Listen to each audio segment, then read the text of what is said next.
ஓம் நம சிவாய. ஓம் சிவாய விஷ்ணுரூபாய விஷ்ணுவே சிவரூபிணே நமஸ்தே சிவ விஷ்ணுரூபாய நமஸ்தே சர்வரூபிணே. வணக்கம். நான் உங்கள் ஜோதிடர் சிம்மம் எஸ் திருக்குமரன். இன்றைக்கு பார்க்கக்கூடிய விஷயம் என்னன்னு பார்த்தீங்கன்னா, கடந்த வீடியோவில் 9வது பாவகத்தை பற்றின விஷயங்களை கடந்த வீடியோவில் நம்ம பார்த்தோம். அதில் அந்த 9வது பாவகத்துக்கும் திருமணத்துக்கும் உள்ள சம்பந்தங்களை பற்றி இன்னைக்கு இந்த காணொலியில நம்ம பார்க்க போறோம். அதாவது எப்படின்னு கேட்டீங்கன்னாக்க,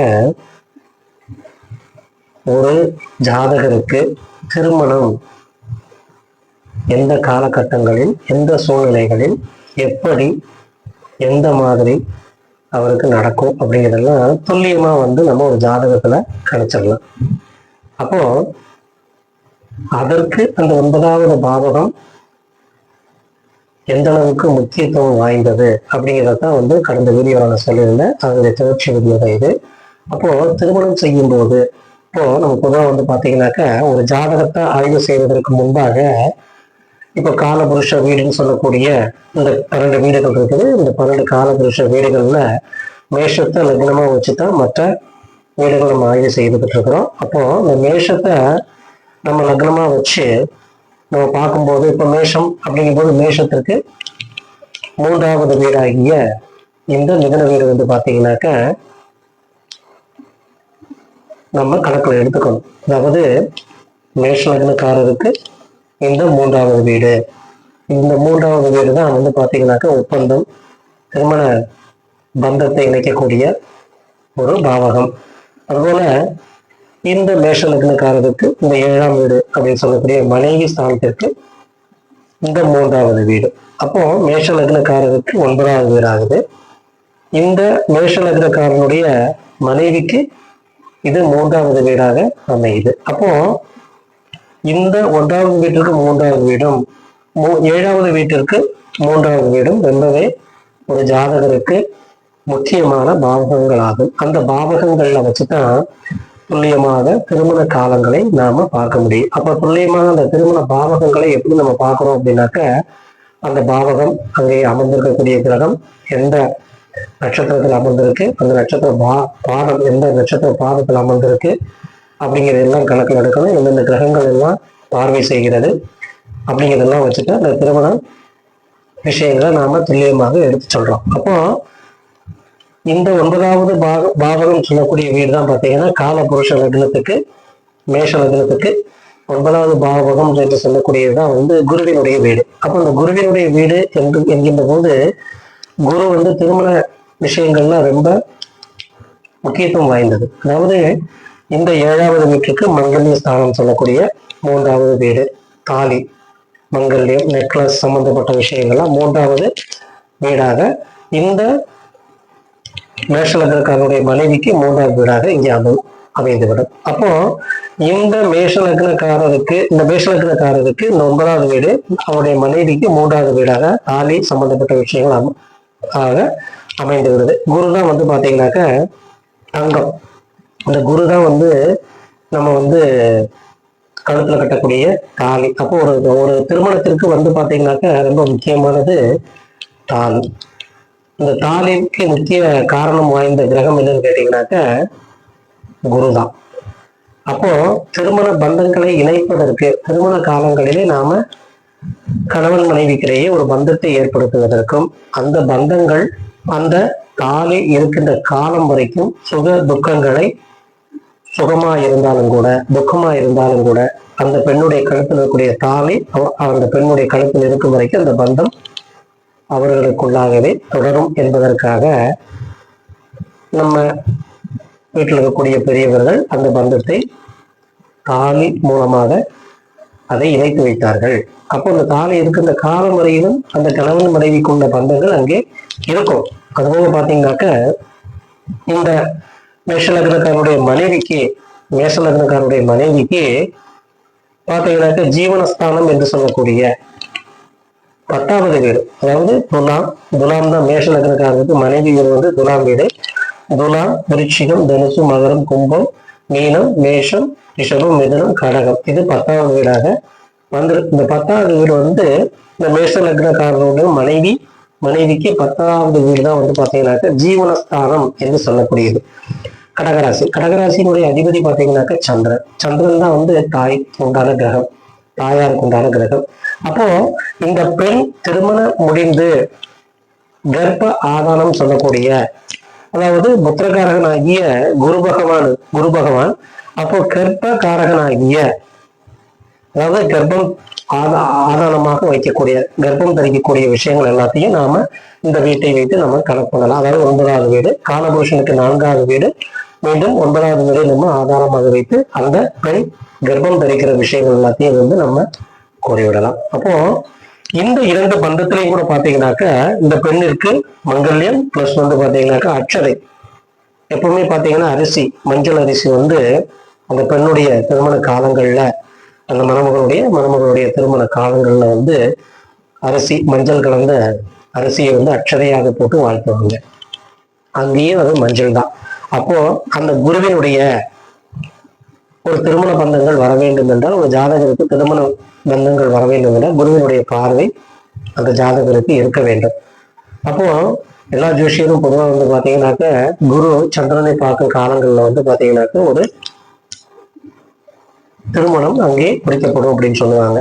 குரு சந்திரனை பார்க்கும்போது திருமணம் நடந்துருப்பா போப்பா அப்படின்னு சொல்லிட்டு நிறைய ஜோதிடர்கள் சொல்ல கேட்டு இருக்கிறோம். அப்போ இந்த ஜோதிடர்கள் வந்து எதை வச்சு சொல்றாங்க அப்படின்னாக்கா இந்த மாதிரி விஷயங்களை வச்சுதான் சொல்றாங்க. அப்போ ஒரு திருமணம் எப்படி நடக்க வேண்டும், அந்த திருமணம் எப்படி நடந்தால் அந்த பெண்ணுக்கும் மணமகனுக்கும் உள்ள பந்தங்கள் எப்படி இருக்கும் அப்படிங்கிறது எல்லாத்தையுமே வந்து நம்ம இந்த பாவகங்களை வச்சு நாம சொல்லிடலாம். அப்படி அந்த அந்த பந்தங்கள் எவ்வளவு காலங்கள் இருக்கும் அப்படிங்கிறதையும் நம்ம இந்த காலகட்டங்களை வச்சு நம்ம சொல்லிடலாம். அப்போ ஒவ்வொரு விஷயங்களையும் நம்ம இந்த ஜாதகத்தின் மூலமாக அவர்களுக்கு நான் சொல்லிடுவாங்க. அப்போ திருமணத்தை பொறுத்த அளவுல பாத்தீங்கன்னாக்கா நம்ம பொருத்தம் 10 பொருத்தம் பார்க்கிறோம் அப்படிங்கும்போது இந்த 10 பொருத்தம் மட்டுமே நமக்கு ஆதார பொருத்தமாக நம்ம எடுக்கக்கூடாது. 10 பொருத்தங்கள் பொதுவாக நம்ம பார்ப்போம். 10 பொருத்தங்கள் பார்த்தாலும் கூட நிறைய திருமணங்கள்ல 10 பொருத்தம் பார்த்தவர்களோட ப்ராப்ளத்துல, சிக்கல்ல, பிரச்சனைகளை மாட்டிக்கொண்டு இருக்கக்கூடியவர்கள் நிறைய இருக்கிறாங்க. அது கால சூழ்நிலைக்கு எப்போ மாறும். அப்போ நம்ம என்ன பார்க்கணும் அப்படின்னாக்கா, நம்ம 9 கிரகங்கள் இருக்கு. இந்த 9 கிரகங்களையும் நம்ம வந்து பெண்ணுடைய நட்சத்திரத்துல இருந்து ஆணுடைய நட்சத்திரத்து வரைக்கும் பொருத்தி பார்க்கணும். இப்போ பெண்ணுடைய நட்சத்திரத்துல ஆணுடைய நட்சத்திரத்துக்கு நம்ம பொருத்தி பார்க்கும்போது ஒவ்வொரு கிரகங்களையும் நம்ம கணக்கில் எடுக்கணும். இப்போ சந்திரனுடைய கிரகங்களை வச்சு நம்ம ஆதாரமா வச்சு நம்ம ஒவ்வொரு பொருத்தங்களை பார்க்கும்போது சந்திரன் வந்து சரீரக்காரகன். அப்போ இந்த மணப்பெண்ணுக்கும் மணமகனுக்கும் உள்ள சரீரம், உடல் ரீதியாக அவர்களுக்கு எந்த மாதிரியான பிரச்சனைகள்லாம் இருக்கும் அப்படிங்கிறத நம்ம வந்து சந்திரனை வைத்து நம்ம பார்த்து விடலாம். அப்புறம் பாத்தீங்கன்னாக்கா சூரியன் என்கிட்ட போது பாத்தீங்கன்னாக்கா ஒரு ஆன்மக்காரகன். சூரியன் பகவான் வந்து ஆன்மக்காரகன், உயர்னுடைய நிலை. அந்த ஆன்மக்காரகன் வந்து எப்படி இருக்கிறான் என்பதை பெண்ணுடைய ஜாதகத்தில் இருக்கக்கூடிய சூரியனையும் ஆணுடைய ஜாதகத்தில் இருக்கக்கூடிய சூரியனையும் நம்ம கணக்குல எடுத்து அந்த கணக்குக்கு தகுந்தாற் போல அந்த சூரியனுடைய நிலையை கண்டு நம்ம அவர்களுக்கு சொல்லிவிடலாம். அவர்களுடைய பதவிகள் வைத்து சொல்ல, சூரியன் என்பதும் தலைவர், நல்ல ஒரு கவர்மெண்ட் ஒர்க், அந்த மாதிரி வேலைகள் சம்பந்தப்பட்ட விஷயங்கள் எல்லாத்தையும் சூரியனை வைத்து நம்ம சொல்லிவிடலாம். அதுபோல பாத்தீங்கன்னாக்க செவ்வாய் கிரகத்தை பொறுத்தவரை பாத்தீங்கன்னாக்கா தைரியம், பலம் போன்றவைகளை வைத்து நாம செவ்வாய் கிரகத்தினுடைய உணர்ச்சி சம்பந்தப்பட்ட விஷயங்கள் எல்லாமே செவ்வாயை வச்சு நம்ம சொல்லிடலாம். புதன் அறிவு, கலைகளுக்கு தலைவன் புதன்.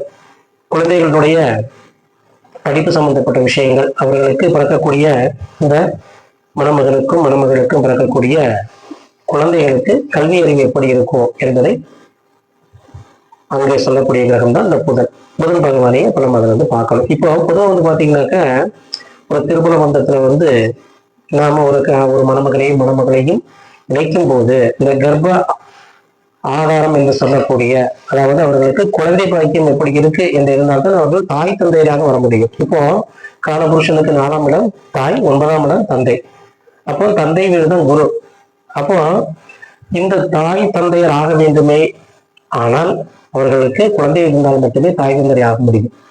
குழந்தை பாக்கியம் இருந்தால்தான் அவர்கள் தாய் தந்தையர் ஆக முடியும். அப்போ நாம் அங்க என்னெல்லாம் இணைக்கணும் அப்படிங்கிறது தான் வந்து மூத்தவர்கள் சொல்லி வச்சிருக்காங்க. இந்த மாதிரி விஷயங்கள் எல்லாம் நம் திருமணத்தில் எடுத்துக்கொண்டோமே ஆனால் அவர்களுக்கு சிறப்பான ஒரு வாழ்வையும் குழந்தை பாக்கியம் கிடைக்கும் என்பதற்கெல்லாம் வந்து ஜாதகம் வழியாகவும் நம்முடைய பண்பாடு கலாச்சாரம் வழியாகவும் அதை சொல்லி வச்சிருக்காங்க. அப்படி ஒவ்வொரு விஷயங்களையும் நாம கணக்குல எடுத்துக்கணும். அப்போ புதன் பகவானுக்கு அந்தரப்போல பார்க்கக்கூடிய குரு பகவான் வந்து பாத்தீங்கன்னாக்கா நம்ம சுய கௌரவம், வழிபாடு, கோயில்கள்ல வழிபாடு, குழந்தை பாக்கியம் போன்ற விஷயங்கள் எல்லாத்தையும் நம்ம வந்து குரு பகவானை வைத்து நம்ம சொல்லிவிடலாம். அதற்கு அடுத்தாற் போல சுக்கிர பகவான் இல்லற வாழ்க்கை, அவர்களுக்கு தம்பதிகளுக்குள் இருக்கக்கூடிய அந்த இல்லற வாழ்க்கையே நம்ம வந்து அந்த ஜாதகங்கள்ல அந்த நட்சத்திரத்துல இருந்து ஆணுடைய பெண்ணுடைய நட்சத்திரத்துல இருந்து ஆணுடைய நட்சத்திரத்தை நம்ம கணக்கு பண்ணி அந்த விஷயங்களையும் நாம சொல்லலாம். அதுபோல வந்து சனி ஆயுள்காரகன், அந்த மணமகனுக்கும் இருக்கக்கூடிய ஆயுள் பந்தம், ஆயுள் எப்படி இருக்கும், அவங்க இருவருக்குள்ள எப்படி இருக்கும் அப்படிங்கிறதெல்லாம் நம்ம நிலைப்பாடு செய்து விடலாம். அதுபோல ராகு என்பது பார்த்தீங்கன்னாக்கா உயர் பதவி, வெளிநாடு செல்லக்கூடிய யோகம், இடம் வாங்கக்கூடியது, பத்திரப்பதிவுகள்லாம் செய்யக்கூடிய விஷயம், அந்த மாதிரி விஷயங்கள் எல்லாமே வந்து இந்த ராகு பகவான் அங்கே விடுவார். கேது பகவான் மூல ஞானத்தை அளிக்கக்கூடியவர். கேது பகவான் ஞானத்தை அவர்களுக்கு வழங்கக்கூடிய என்பதனால் அந்த ஞானம் அவர் வாழ்க்கையில் எப்படிப்பட்ட சிறப்பான ஒரு வாழ்க்கை வாழ முடியும் என்பதற்கான புத்தியும் அறிவியும் கொடுக்கக்கூடிய அந்த ஞானத்தை வழங்கக்கூடிய கேது பகவானையும் நாம கணக்கில் எடுத்துட்டா இந்த 9 கிரகங்களையும் நாம மணமகளுடைய ஹாரஸ்கோப்பையும் நம்ம மகனுடைய ஹாரஸ்கோப்பையும் நம்ம இணைச்சு நாம பார்த்துதான் ஒரு திருமண பந்தத்தை குறிக்க வேண்டும். அப்படி கொடுக்கும்போது அவர்களுக்கு சிறப்பான ஒரு வாழ்க்கை அங்கே கிடைக்கப்பெறுவார்கள். அப்போ ஒவ்வொரு கிரகங்களையும் நம்ம கணக்கு எடுத்துன்னு சொல்லணும். எதிர்மறையா இருக்கக்கூடிய வாழ்க்கையில் எதிர்மறையாக இருக்கக்கூடிய விஷயங்களுக்கு அந்த ராகு கேது என்று சொல்லக்கூடிய 2 கிரகங்களையும் சொல்லியிருக்காங்க. அப்போ அப்படிப்பட்ட விஷயங்கள் எல்லாத்தையும் சின்ன சின்ன விஷயங்கள் எல்லாத்தையுமே நம்ம ஆய்வுல எடுத்துதான் அந்த ஜாதகத்தை பொருத்தி அவர்களுக்கு திருமண பந்தம் எப்படி இருக்குங்கிறத நம்ம சொல்லணும். அப்படி சொல்லும் போது அவர்களுக்கு சிறப்பான வாழ்க்கை இருக்குமா, இடையில இந்த மாதிரி பிரச்சனை ஏற்றத்தாழ்வு, அவருடைய வாழ்க்கையில ஏற்ற தாழ்வுகள் எந்த அளவுக்கு இருக்கும், அந்த காலகட்டங்களில் அவர் எந்த மாதிரியான விஷயங்கள் எல்லாத்தையும் ஆய்வுக்கு எடுத்துக்கொள்ள வேண்டும் என்பதை அந்த ஜாதகம் அவர்களுக்கு முற்றிலுமாக சொல்லிவிடும். வேடு பலம் இல்லாத வாழ்க்கை இல்லை.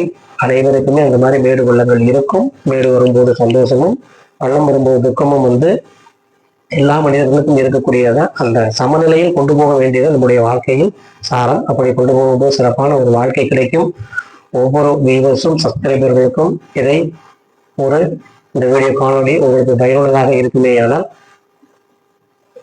ரொம்பவே மகிழ்ச்சியாக இருக்கும். அதுபோன்று ஒவ்வொரு வீடியோக்களும் ஏதேனும் விஷயம் உங்களுக்கு பயனுள்ளதாக இருக்கும் என்ற நம்பிக்கையில ஒவ்வொரு காணொலியும் உங்களுக்கு நாம கொடுத்துட்டு இருக்கிறோம். இந்த காணொலிக்கூடிய விஷயங்கள் பயன்பெறத்தக்க வகையில் இருக்குமே ஆனால் நமக்கு மற்ற மகிழ்ச்சியாக இருக்கும். நீங்க இது போன்ற அடுத்த ஒரு வீடியோவை நீங்க பார்க்கலாம். அப்போ ஒவ்வொரு வீடியோ நீங்க பார்க்கணும் அப்படின்னு நினைச்சீங்கன்னாக்கா சப்ஸ்கிரைப் பண்ணா மட்டும்தான் அடுத்தடுத்த வீடியோ உங்களுக்கு உடனுக்குடன் கிடைக்கும். அந்த வீடியோக்குள்ள நீங்க உங்களுக்கு உபயோகம் உள்ள கருத்துக்களை நீங்கள் எடுத்துக்கொண்டு உங்களுக்கு தவறு என்று கொடுமையானால் எனக்கு கமெண்ட் வழியாக தெரிவிக்கலாம். உங்களுடைய ஜாதகங்கள், உங்களுடைய குழந்தைகளுடைய ஜாதகங்கள், உங்களுக்கு வேலை, கல்வி, தொழில் எப்படி இருக்கு என்பதை நீங்கள் ஆய்வில் எடுத்து நீங்க கணக்கில் எடுக்கணும் அப்படின்னு நினைச்சீங்கன்னாக்க உங்களுடைய ஜாதகங்களை வாட்ஸ்அப் மூலமாக என்னுடைய வீடியோவில் கீழே என்னுடைய வாட்ஸ்அப் நம்பர் கொடுத்துருக்கேன். அந்த வாட்ஸ்அப் நம்பருக்கு உங்களுடைய ஜாதகங்களை அனுப்பி நீங்கள் கேட்டு தெரிந்து கொள்ளலாம். இது போன்ற வீடியோக்கள் அடுத்தது உங்களுக்கு கிடைக்குன்னா சப்ஸ்கிரைப் பண்ணுங்க. வியூவர்ஸ் அண்ட் சப்ஸ்கிரைபர் அனைவருக்கும் வணக்கங்களை கூறிக்கொண்டு வாழ்க வளத்துடன் நான் உங்கள் ஜோதிடர் சிம்ம மிஸ்டர் குமரன். நன்றி, வணக்கம்.